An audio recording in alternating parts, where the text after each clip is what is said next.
What are we jamming on now? Jay, what are you jamming on? Final Fantasy, huh? Yes, sir. Final Fantasy, not just any Final Fantasy. I feel like every time I look on Reddit or something, people are just freaking out and are cosplaying about Final Fantasy VII. Like, it's all about the rebirth. But It's all about Final Fantasy VII Rebirth specifically.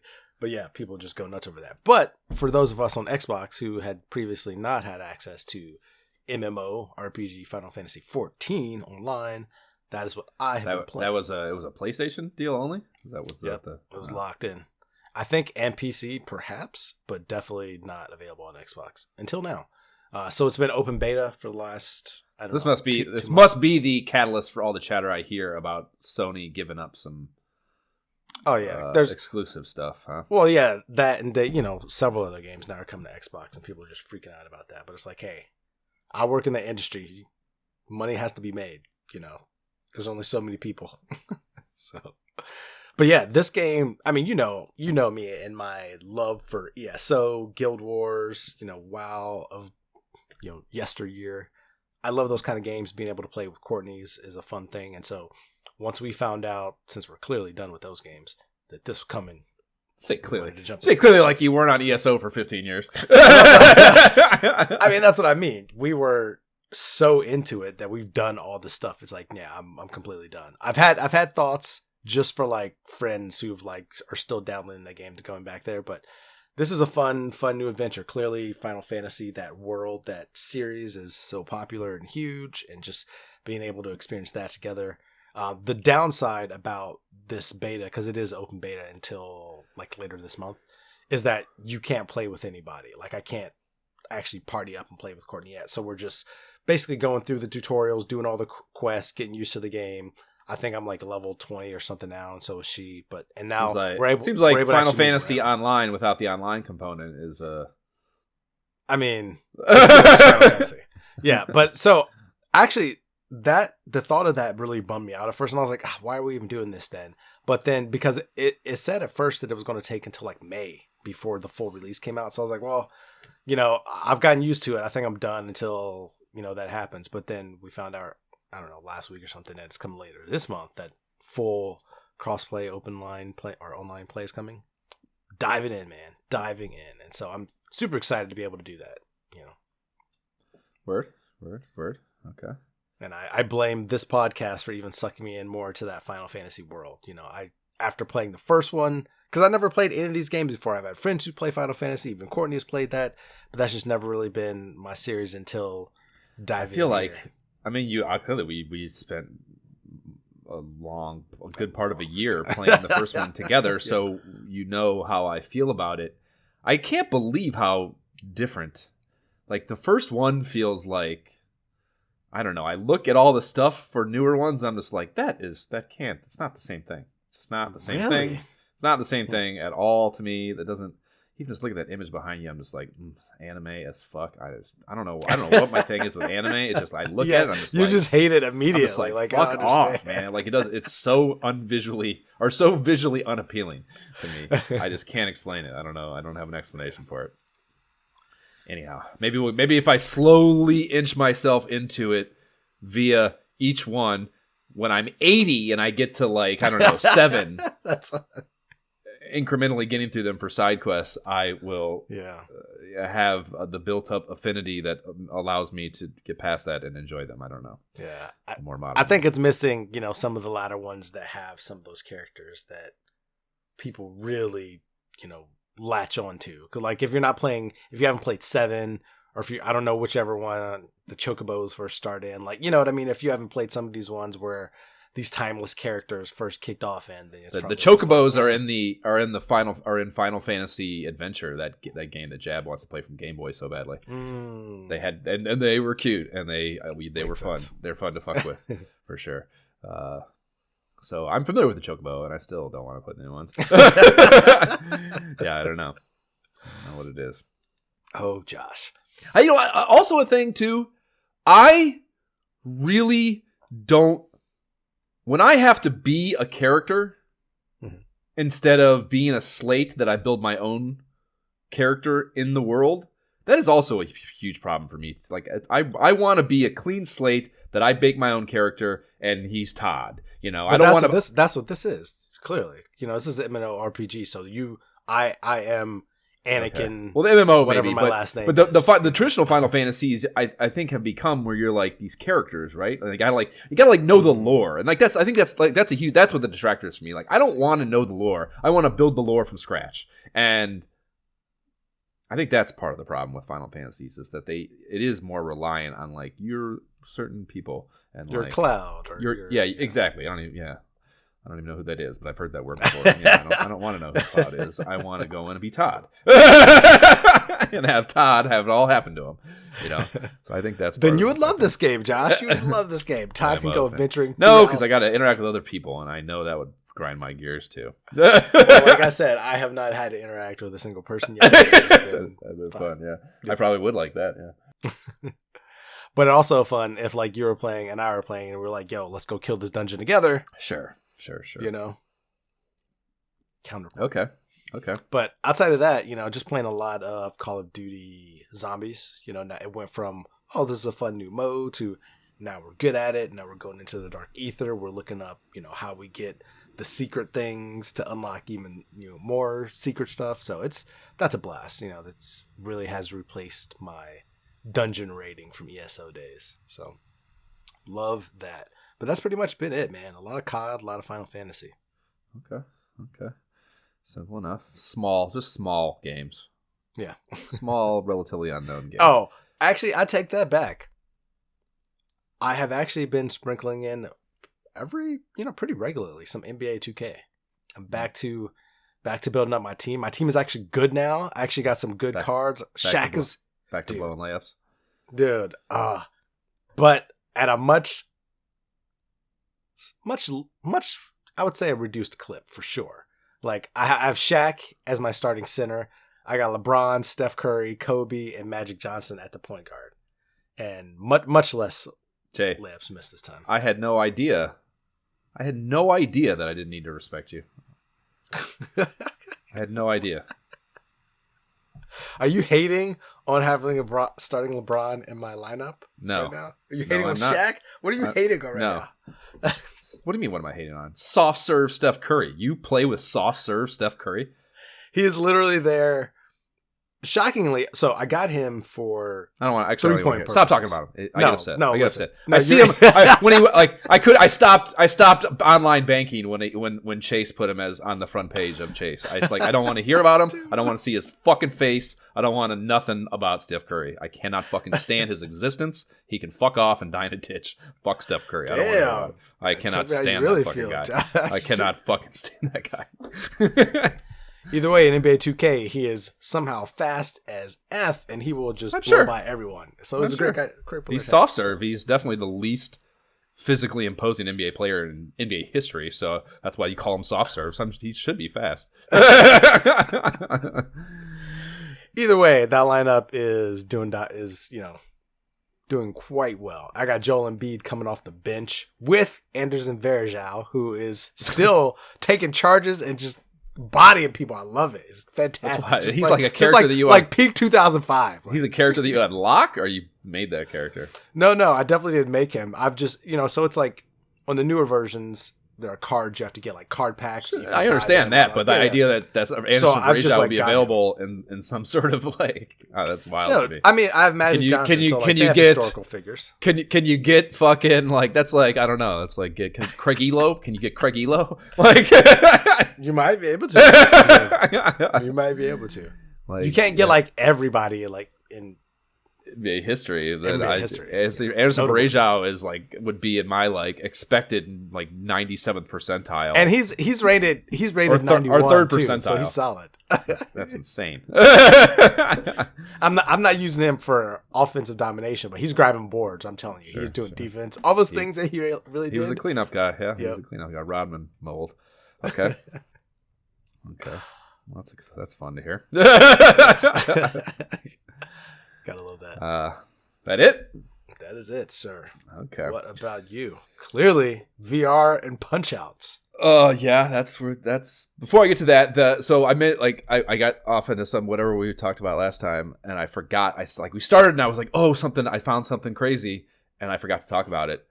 A multiplayer thing that I found, and we didn't. I just ended up not getting to it. But Outer Wilds VR, I ended up. What? I saw something about it, and I was like, I went to Steam, and it happened to be on sale for $14.99, the base game. You need the base game, obviously, to do the mod. And it was like $14.99. Like, I can do that. Just like literally, if I only do it once, like it's worth $15. So like I downloaded it on Steam and got all the like there's like, because of how much that game is fucking adored, someone has made like this really turnkey mod interface, or it's like a separate program that just like it downloads and installs, and you can turn on and off all that. It's like a UI for the mods, which is fucking fantastic. Because like I did that for Subnautica, and it was a lot more work for Subnautica for sure. So it was cool that existed. And yeah, there's just a whole bunch of stuff you can do, and there is fucking a bunch of wild shit that you can do. There's a co-op, which is what got me in this idea. I still haven't tried that yet because that's a whole fucking thing, but there is a co-op mode. You can go into the world with other players, which is crazy, It kind of, I don't know how cool that would be. Maybe hanging out with friends, but like, just like, again, I mean, like obviously I'm averse to just random multi shit to begin with, so maybe that's why I feel this way. But like, it's like the whole idea or vibe of Outer Wilds is like this isolation and discovery on your own, so like I don't know what co-op or multi would add to that, or how it would, just fucking around and doing weird shit. Maybe sure, playing with the physics and stuff could be fun, I suppose, again, if you're with someone that you can actually enjoy that with, which is more unlikely with randos. But just the maybe regular experiencing that for the first time with somebody else together, right? Maybe, and you're solving the, going through the discovery process of someone, that could be fun for sure. Yeah. But yes, that was kind of the thing in general, even without the co-op aspect of it, just playing it alone. Like, yeah, it was amazing to be in the world in VR, and like, it's just incredible. But it also kind of just bummed me out because that game, there's never been a game, even Subnautica, because Subnautica at least has like the base building and like, there's things that to do once you know everything around you, but Outer Wilds, there's nothing. If you know how everything, if you beat the game, there's just nothing to do, and there's no way to get the fix that game gives you, the discovery and the bewilderment and just wanting to know more, go further, go deeper. If you take that away from that game, it's just a bummer that you're in that world, so you have like the emotion of being there, but there's nothing to do, and there's no way to truly enjoy it the way it's meant to be enjoyed. And that just is depressing, It's like literally depressing to be in. Like, yeah, I mean, I turned it on, I went around the village, and like, I couldn't even get myself, like, I flew around a little bit, but I couldn't even like, I couldn't even like fuck around and just like go do like a known objective. If you could even say that game has objectives. I don't know if it does really, but even just like, go and do one thing that I know, like part of the process of that 20-minute flow chart of beating the game that you can do the first time you turn it on, if you know how to do it, or someone told you. So I couldn't even get myself to really go do anything, just like I kind of enjoyed it and like talked to people, went to the museum, and like just like enjoyed being back there in a VR space for a second. But I was like, after that, I was like, I don't know what else to do with this, but super cool that it exists. And I guess it's a bummer that I didn't do that or have that for the first experience, because that would have been fucking incredible. It sounds like you just need to wait for Outer Wilds 2 to get released.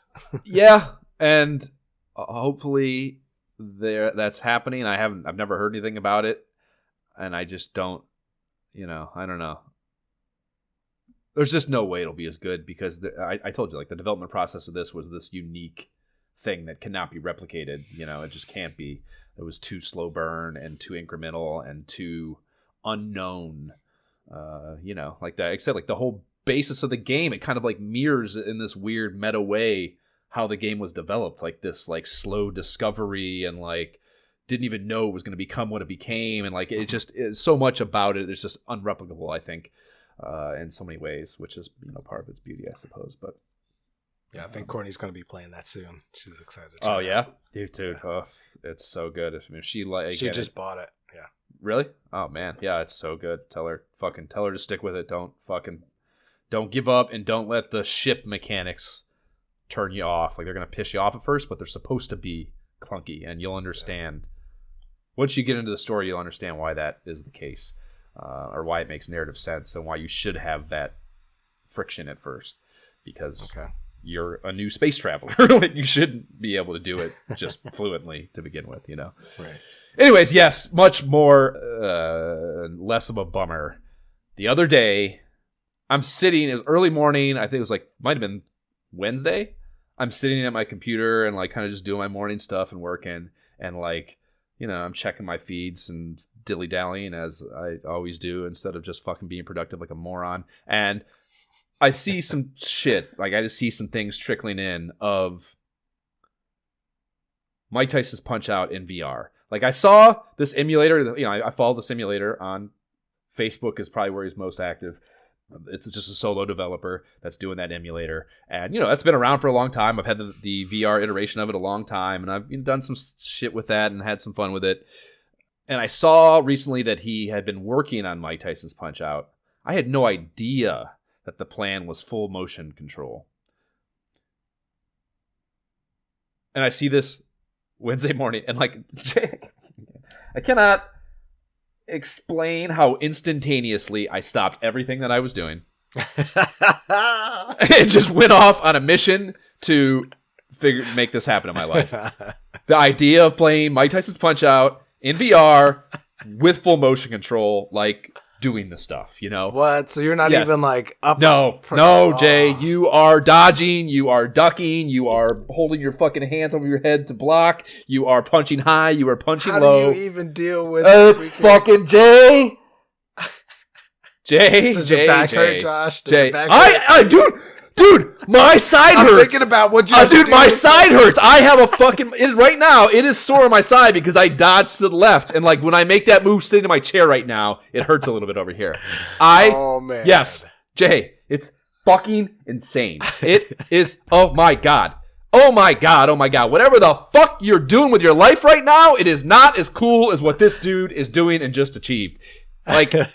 It's so good, man. It's so good. And it's not perfect, dude. It's, it just released. There are fucking things with it that are annoying, and it's not fully, especially I was able to get through the minor circuit. Still a little frustrating at times, but I was able to get through it. Major circuit, no.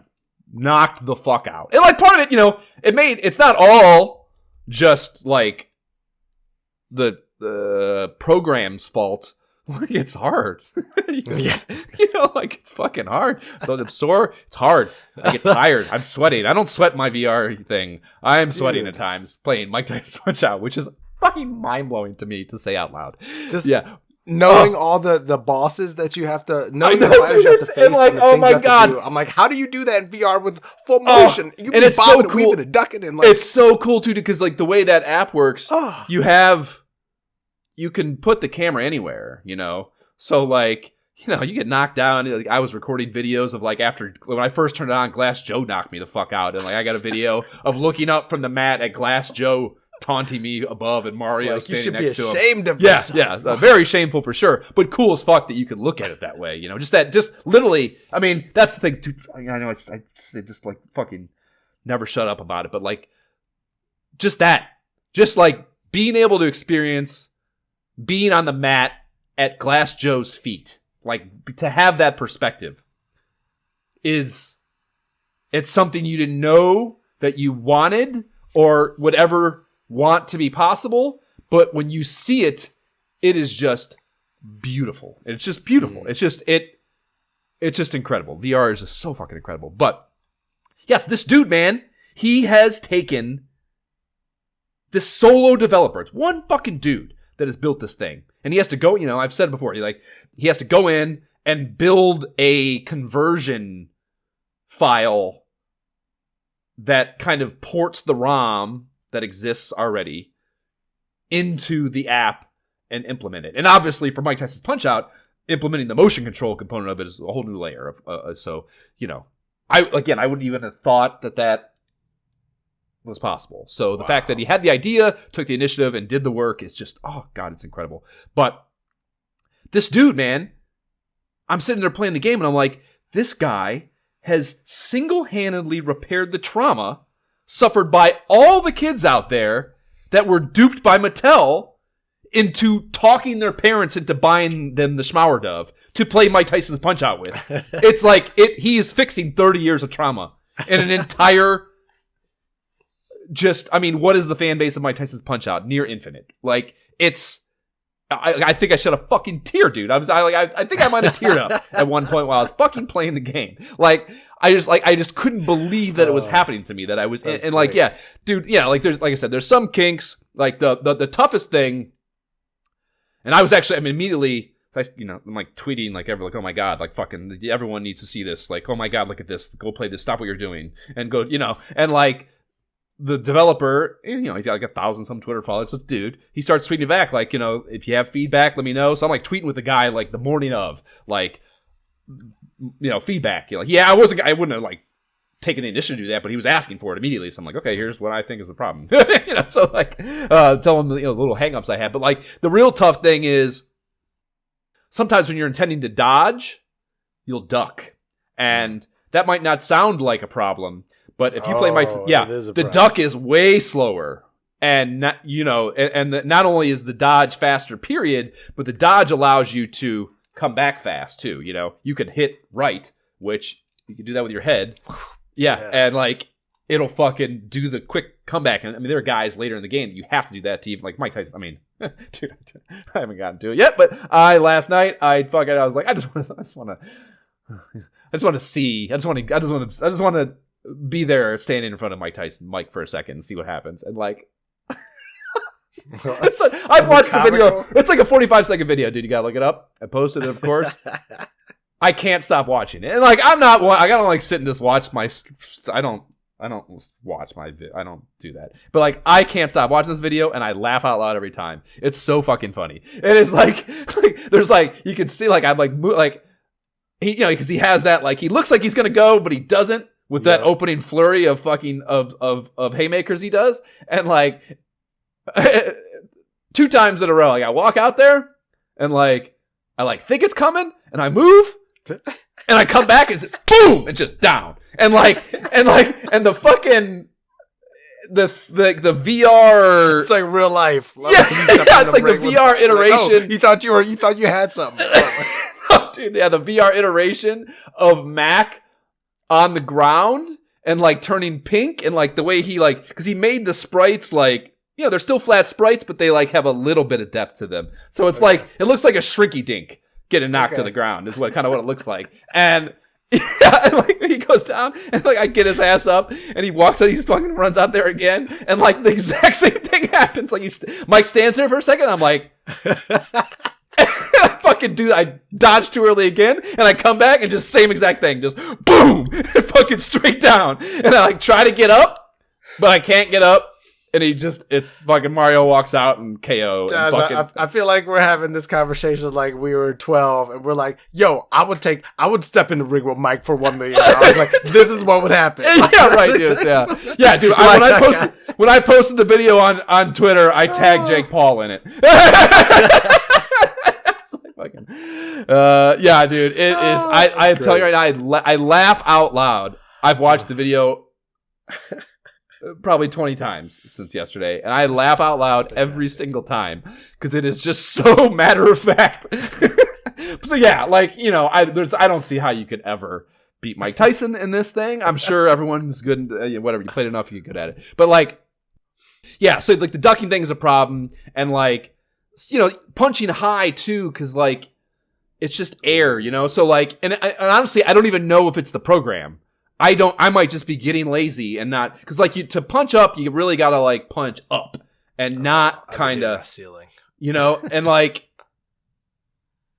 so that's tough and like when if you want to hit high and not hit low, that really fucks you a lot of the times special and your star move, do you really that go down and wait? That's mapped to a button. And honestly, it's all your buttons still work. So like your two right buttons on the Oculus controller are A and B. So if you want to cheat, basically you can, So like to get, I was able to beat Dom Flamenco and King Hippo kind of half and half in it. Like a little bit of motion control, and then when I really needed to do something that because I was about to get knocked out, I could use the buttons, and the sticks and stuff. But yeah, the left top button is your uppercut, and there's a way. It tells you a way to do it. I don't understand what it's saying to me though. When it comes on, there's like a message that comes up that says like hit the punch button, like you punch twice to do the uppercut, but I don't know, like it's that again, it's so critical the timing on that. So I'm just hitting the button to do the uppercuts.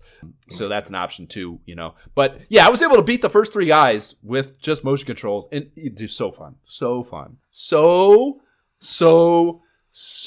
fun.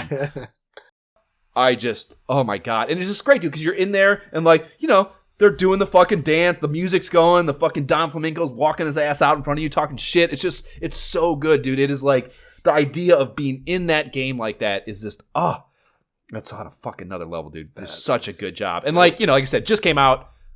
Admittedly, he was like, that was the thing. I was like, maybe you could just like map the duck to a button too, to take it out of being a possibility, and like, yes, that's not ideal, but it's better than ducking when you don't want to. And he was like, very matter of fact, he was like, no, I want it to be all motion control. Like you could tell that he wants to, and he's right. I mean, he's right. That's the ring and get that's what you should be striving for. He's right, especially from the developer's perspective. But me in the moment, I'm like, I want it now.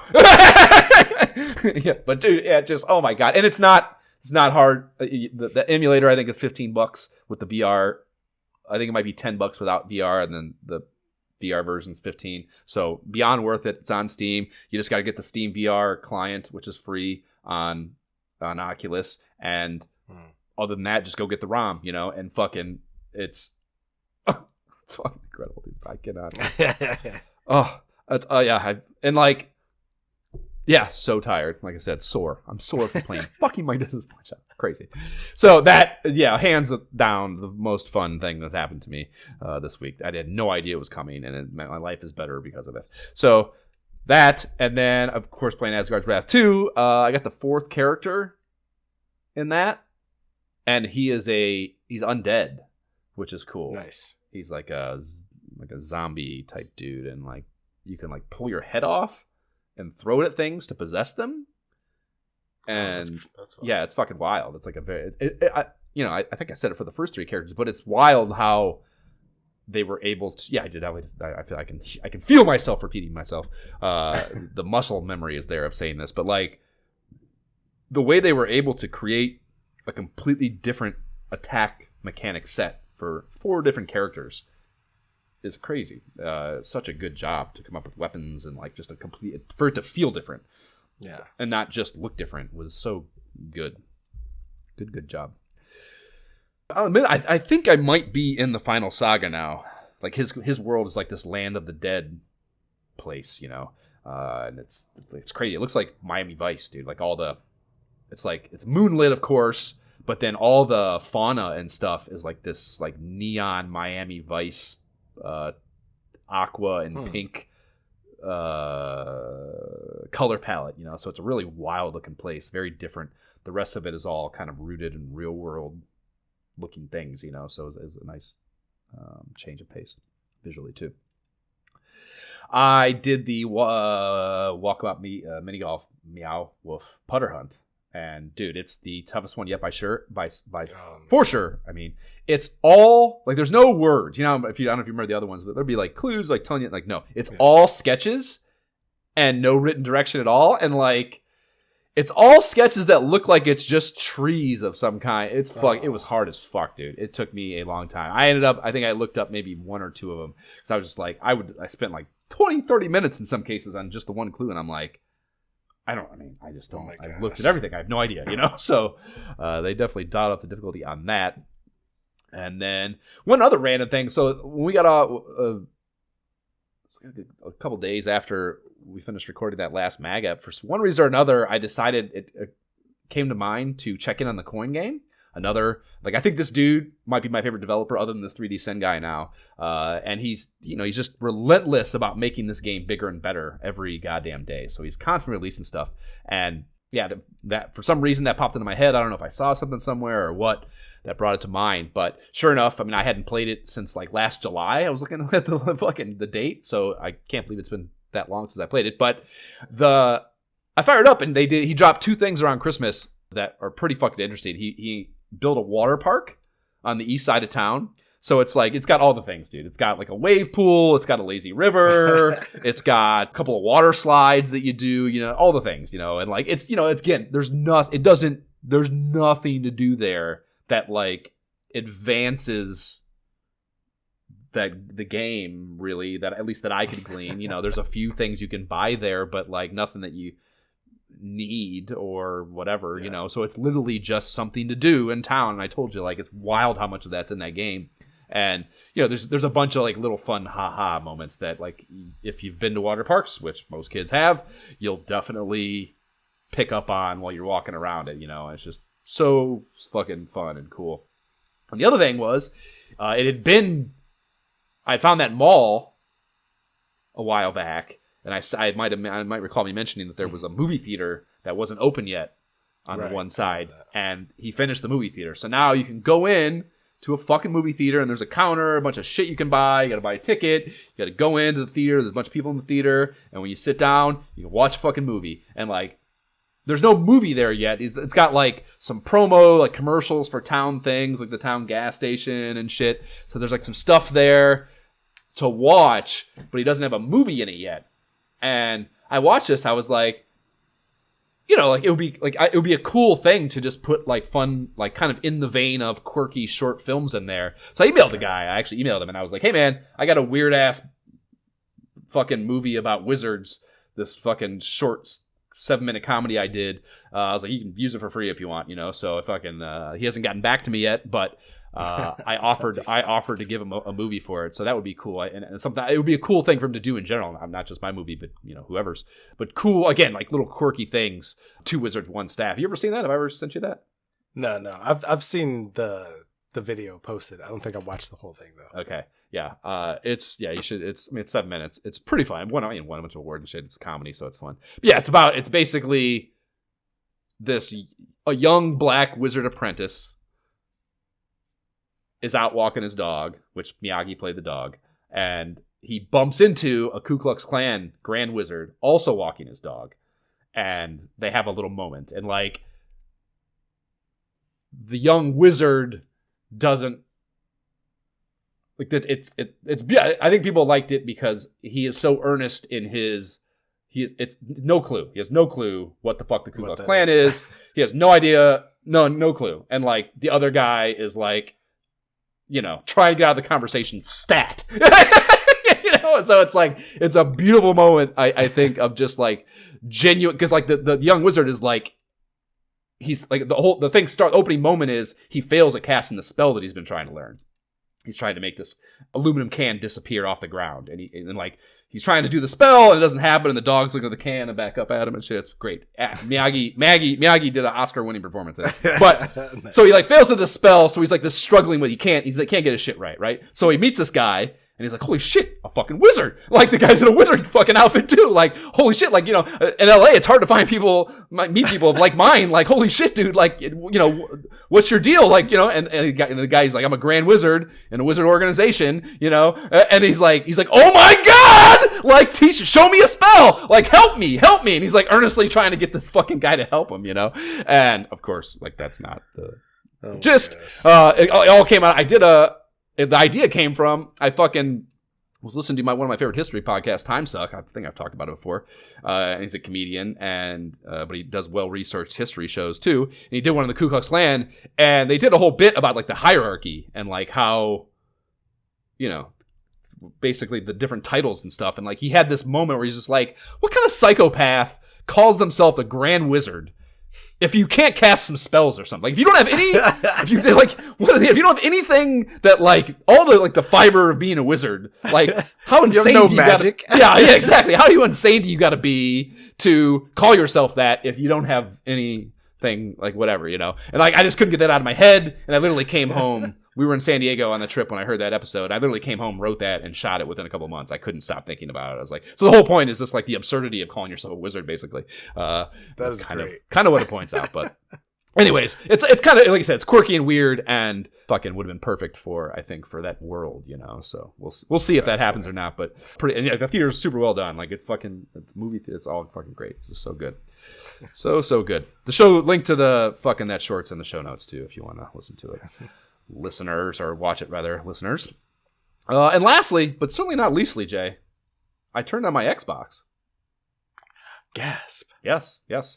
I What did you had play? to watch a DVD I ordered because it was of this obscure 2011 documentary that I wanted to watch. It wasn't on any streaming platforms, so I had to dig my controller out of the junk drawer to watch that DVD.